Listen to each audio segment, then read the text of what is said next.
Alright, here we go. Section 7.4, last video of the year, trig functions of general angles. So, objective 1, find the exact values of trig functions for general angles. So up to now, we've been able to deal with acute angles, anything less than 90 degrees.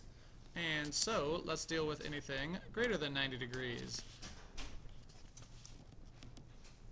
Alright.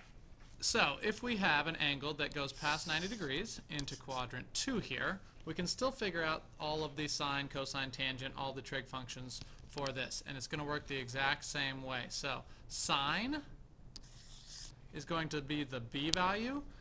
We'll call that the y value. I think you're better off thinking of sine as y over the hypotenuse.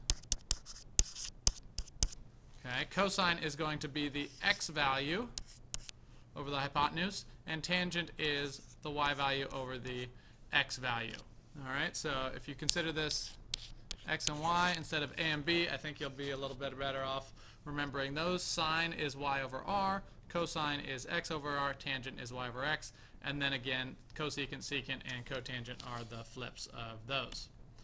Alright, so if we take a look here, if we have this angle, what we could do here is draw ourselves a nice triangle using the hypotenuse as the r length, the radius length there, right? And then the adjacent side, that's why we're using a here, but that's going to be x, and then the opposite side, b, would be your y value.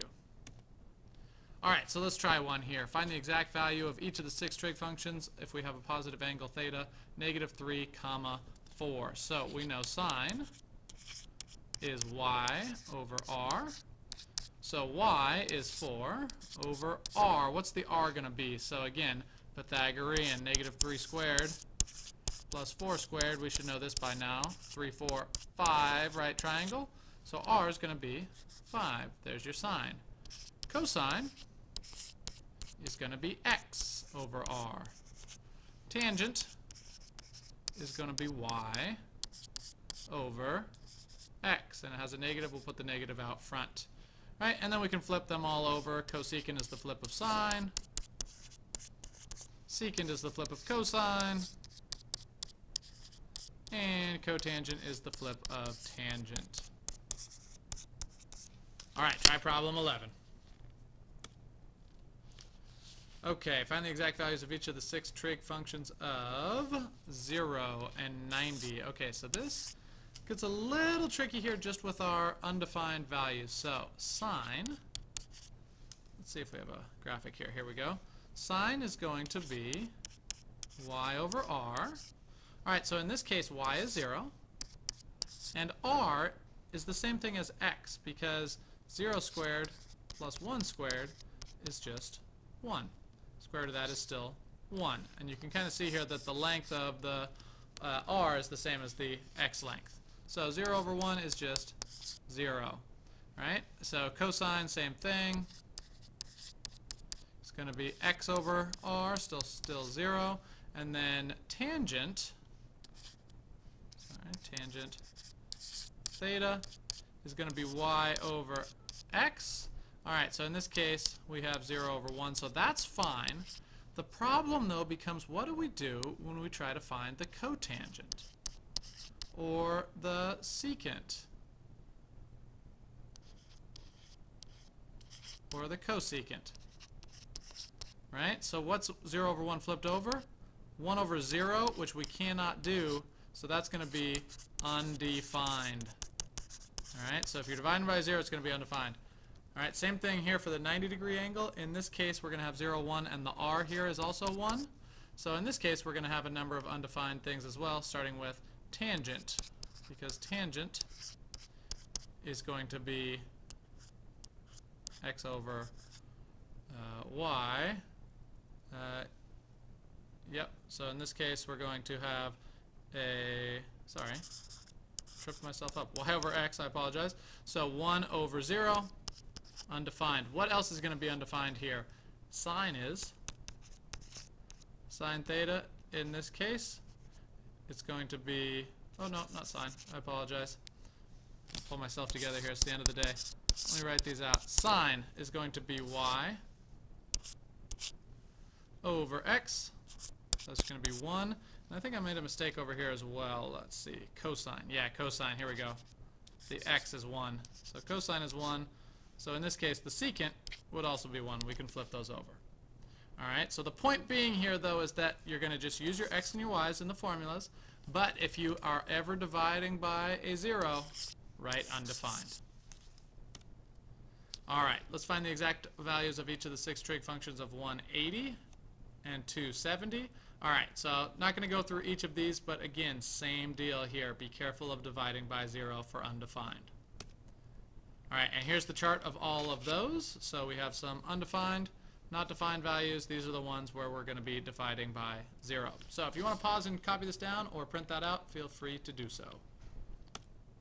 Alright, second objective, use a coterminal angle to find the exact value of a trig function. Okay, so what does coterminal mean? That means they end in the same spot. They have the same terminal sides. So 10 degrees is the same thing as 370 degrees because I added 360. I just went around in a full circle and landed in the same spot. Right? So same thing here. I can go around a whole bunch of times. As long as I land in the same spot, we're coterminal. Alright, so we can use coterminal angles to solve for exact values. So 405, if we take away 360, that's the same thing as saying sine of 45. And we should start to be memorizing these, root 2 over 2. 480, take away 360. This is the cosine of 120 degrees. 120 degrees is up here. Okay? And so this is going to be the same thing. We're going to talk about reference angles in a second, but this is going to be the same thing as 60-degree angle in here. And so this is going to be negative, because cosine's over here in quadrant 2, negative 1/2. Alright? So 8 pi over 3, we could subtract 2 pi, which is 6 pi over 3, and get the tangent of 2 pi over 3. Alright, so that's the same thing. That's over here in a 60-degree angle in quadrant 2. So for right now, I'm going to leave it like that because we're going to talk about reference angles in a second. But the point here is that you can add or subtract 360 degrees from any angle and then do the corresponding trig function. Try problem 21. Okay, so what about the signs of a trig functions given the angles? So if we are in quadrant 1, everything is positive. Sine is positive, cosine is positive, tangent is positive. But if we move over here into quadrant 2, all of a sudden the x value becomes negative. So any function that involves an x is going to be negative. So sine is still positive, but cosine, because cosine is x over r, is negative. And tangent, which is y over x, is also negative. Okay, so as we see through all these quadrants here, here's the values. Sine, cos, tan are positive in quadrant 1. Sine is the only positive in quadrant 2. In quadrant 3, tangent's the only positive. And in quadrant 4, cosine's the only positive. So you can kind of remember here, this is all of them, sine, tangent, cosine, as you work your way around. And there's the same thing. Alright, so finding the quadrant in which an angle lies, sine is positive. So sine is only positive in quadrants 1 and 2, because sine is y over r. So we're looking for a positive y value. Cosine is negative though. So cosine is negative when the x value is negative. So we know we're in quadrant 2. Alright, try something similar on problem 33. Okay, so now we're getting back to the reference angle. Went a little out of order, but I think this will help once we see this. So, the reference angle, let theta denote a non-acute angle that lies in a quadrant. The acute angle formed by the terminal side of theta of either the positive x-axis or negative x-axis is called the reference angle. Here's all that means. If I have an angle of 120 degrees, I can make a right triangle here, get down to the x-axis, and we're always going to draw to the x-axis. So if we're over here in quadrant 4, we drop to the x-axis. instead of 120 going around, I could make another angle in here of 60. And then all of my x over r's or y over r's will still work. All right? So instead of going all the way around here, I could just make a reference angle right in here. All right, so find the reference angle for each of the following angles. 210 wraps me around to here. I went to 180 plus another 30. I always draw to the x-axis, so my reference angle is always going to be the angle inside here touching the origin, so my reference angle is 30 degrees. Negative 60, haven't dealt with that in a while, so we're going to go in the negative direction, 60. That's a reference angle of just 60. 4 pi over 3. Okay, so we know that we're going to go 3 pi over 3, right? That's 1 pi. And then another pi over 3. So my reference angle here would be pi over 3. And then negative 7 pi over 4. So as we walk around here, 4 pi over 4 is the same as pi, so there's that, right? And then we know that 2 pi over 4 is a 90 degree, so we're all the way back in here, and what's left over in there is just pi over 4. Because a full circle, remember, is 2 pi, which would be 8 pi over 4. We used up 7 pi over 4. What are we left over with? 1 pi over 4. That's our reference angle. All right, try 41. Okay, objective 5. Here, use a reference angle to find the exact value of your trig functions. So, what you're going to do here is you're going to find the value of your reference angle, and then depending on which quadrant you're in, give it a plus or a minus sign. Okay, so cosine of 135. That's over here. There's 45 degrees left to get me to 180. So I'm going to ask myself, all right, what's cos of 45? The answer is root 2 over 2. But then I have to ask myself, okay, I'm in quadrant 2. In quadrant 2, cosine is negative.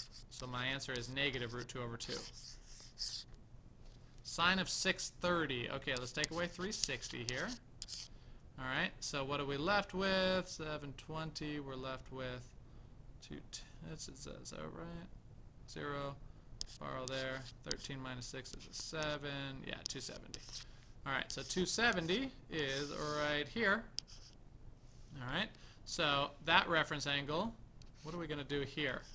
Okay, for this one, this is one of our special ones. This is 0, comma, negative 1.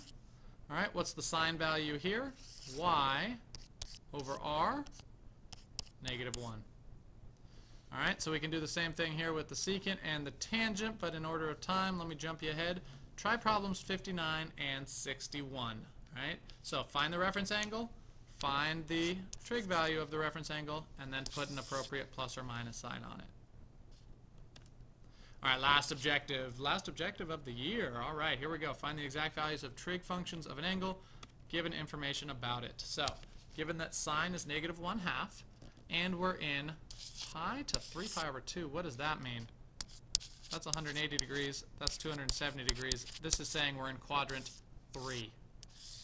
Right, so we got ourselves a nice triangle, and now we can label it negative 1 over 2, and at this point we should be able to come up with a nice triangle there. Find the exact value of each of the remaining trig functions. So in here, we're in quadrant 3, that's a negative root 3 as well. So cosine, negative root 3 over 2. Tangent, in this case, is negative over a negative is 1 over root 3. Which we know is root 3 over 3. And we could flip those over and get the rest. But the key here is know your signs.